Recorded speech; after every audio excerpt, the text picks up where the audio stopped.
Hello everyone, thank you all for joining me here today. I know it's a bit of a short notice, but I just wanted to clear the air on a couple of things pertaining to me. I know you've seen probably a lot of things on the internet and in the media. First of all, I just want to state I did not do it. And secondly, I want to state my statement of regret. And here it is. I state my regret. I promise that it was just, I thought it was a Tuesday night. I thought it was Tuesday. Can you blame a person?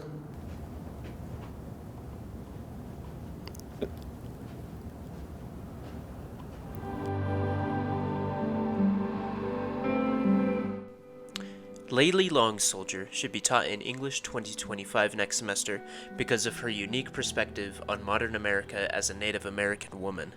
She is a citizen of the United States as well as an enrolled member of the Oglala Sioux tribe. This has left her with many obstacles, similar to that of Alexi, who had to deal with resentment from his tribe, but also discrimination in America. She exemplifies the intersection of being Native American and a woman. Her life and commentary as a Lakota tribe member set her apart from poets we see today, as she expresses her challenges of life in America with dual citizenship. Layli should be considered because of her accomplishments as a writer. She was the winner of the 2018 PEN Jen Stein Book Award for Whereas.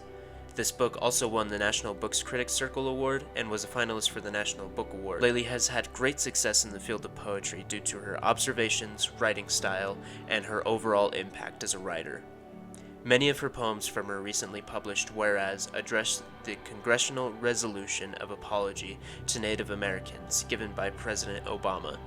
Unfortunately, no tribal leaders or official representatives were invited to witness and receive the apology on behalf of tribal nations. This felt like an empty apology to Layli, and she chose to address it. In the introduction that prefaces the poem we chose to close read, she says, "My response is directed to the apology's delivery, as well as the language, crafting, and arrangement of the written document." Whereas, when offered an apology, I watch each movement, the shoulders, high or folding, tilt of the head, both eyes down or through me. I listen for cracks in knuckles or in the word choice. What is it that I want to feel? And mind you, I feel from the senses.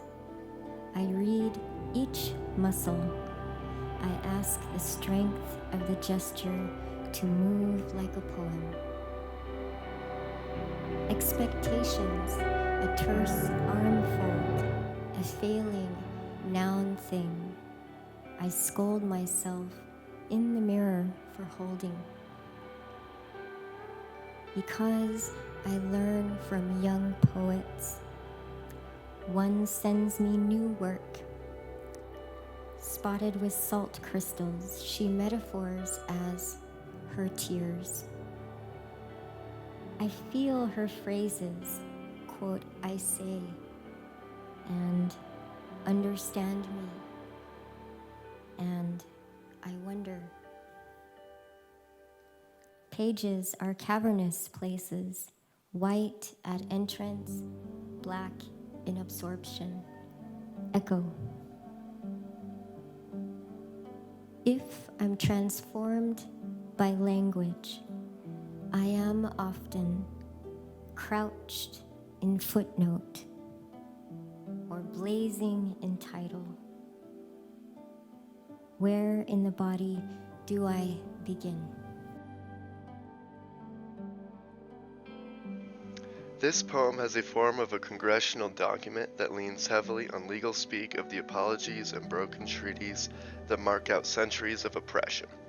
This poem also teaches the reader about how important textual formatting is to Long Soldier and the way she approaches the act of making meaning.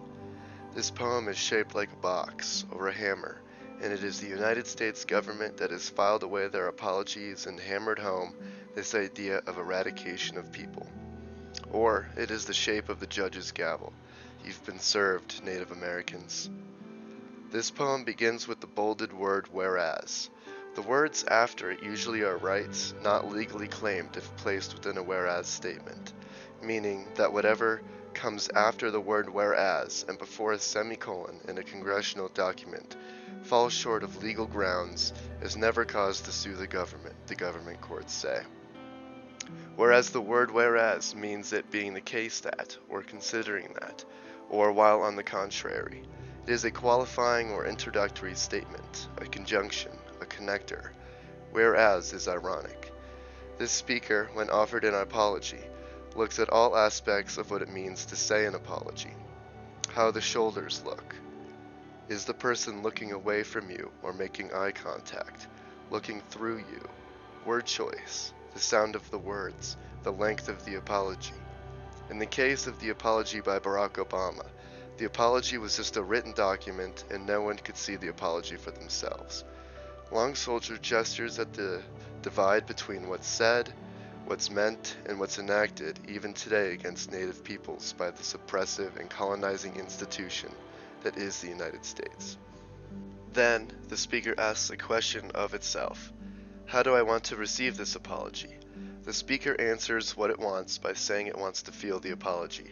It wants to sense all of the apology, from how a person acts to how they say it.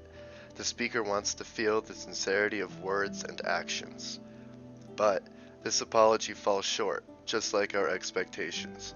Expectation of this apology to the speaker is not of a comforting embrace, and it lets the speaker down, and the speaker scolds itself for expecting more. The speaker is letting us know whose fault it is, the speaker's itself.